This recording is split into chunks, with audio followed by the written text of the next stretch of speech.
परिचय। ये जंगल के बीच में है। शोधकर्ता भूमि पर पड़ी हुई सूखी पत्तियों में से एक पौधे की जांच कर रहे हैं। उन्होंने वहां के प्राणी जात और वनस्पति जात को ध्यानपूर्वक देखा, जिनमें से कुछ पौधे एकदम विशिष्ट प्रकार के हैं। उन्होंने कुछ ऐसे पौधे देखे जो सामान्य रूप से नहीं पाए जाते हैं। क्या ये पौधे लुप्तप्राय प्रजातियों में से हैं? आइए इस पाठ में हम किसी विशिष्ट क्षेत्र के पौधों और जंतुओं के बारे में जानें।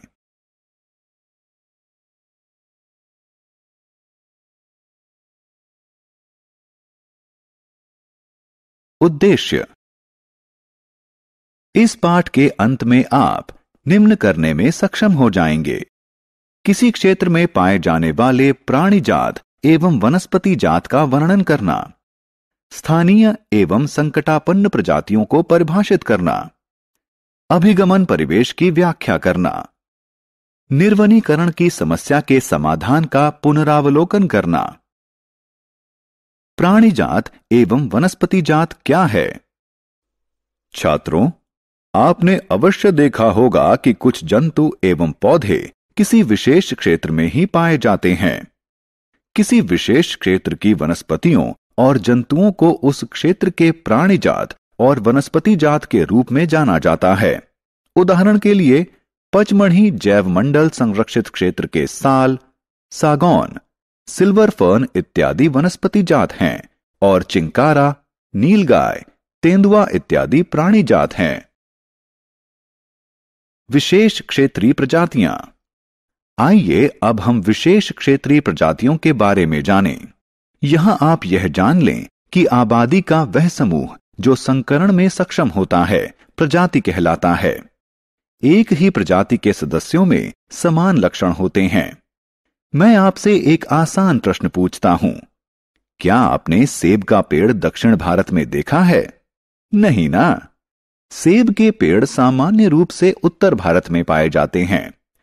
इस तरह केवल किसी विशेष क्षेत्र में पाए जाने वाले पौधे एवं जंतु विशेष क्षेत्रीय प्रजातियां कहलाते हैं। वे कहीं और नहीं पाए जाते हैं। विशेष प्रकार के जंतु या पौधे किसी विशेष क्षेत्र, राज्य या देश के लिए विशेष क्षेत्रीय हो सकते हैं। विशेष क्षेत्रीय प्रजातियों के उदाहरण। ये दो पचमढ़ी जैव मंडल संरक्षित क्षेत्र के वनस्पति जात हैं। ये इस क्षेत्र के विशेष क्षेत्रीय प्राणी जात हैं। वे कौन से कारक हैं जो उन्हें विशेष क्षेत्रीय प्रजाति बनाते हैं?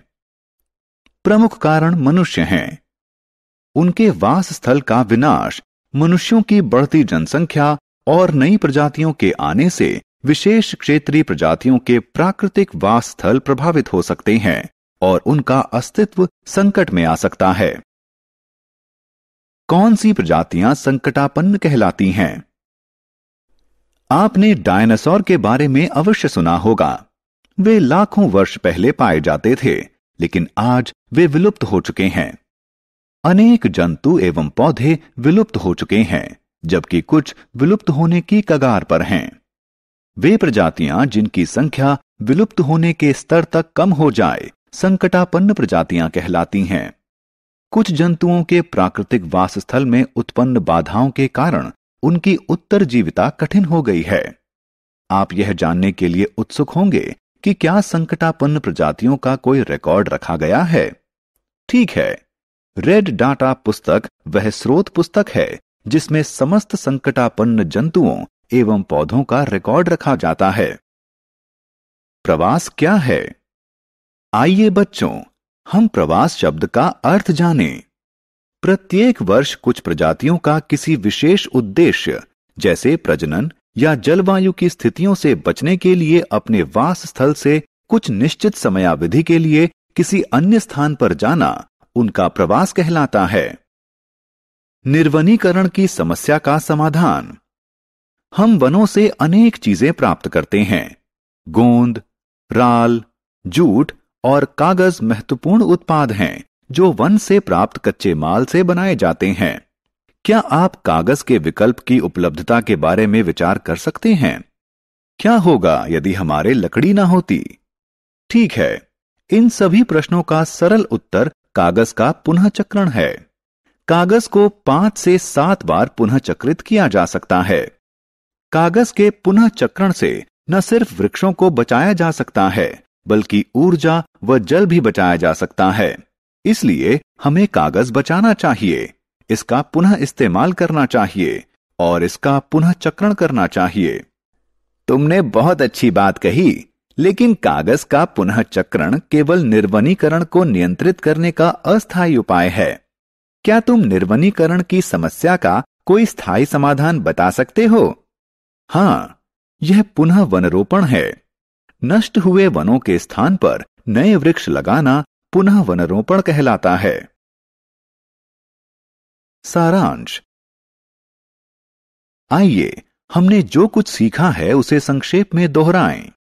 किसी विशेष क्षेत्र में पाए जाने वाले पौधे एवं जंतु प्राणी जात एवं वनस्पति जात कहलाते हैं। जिन प्रजातियों के विलुप्त होने का खतरा है उन्हें संकटापन्न प्रजातियां कहा जाता है। प्रत्येक वर्ष कुछ प्रजातियों का अपने वास स्थल से कुछ निश्चित समयावधि के लिए किसी अन्य स्थान पर जाना उनका प्रवास कहलाता है। निर्वनीकरण की समस्या का समाधान कागज का पुनः चक्रण एवं पुनः वनरोपण है।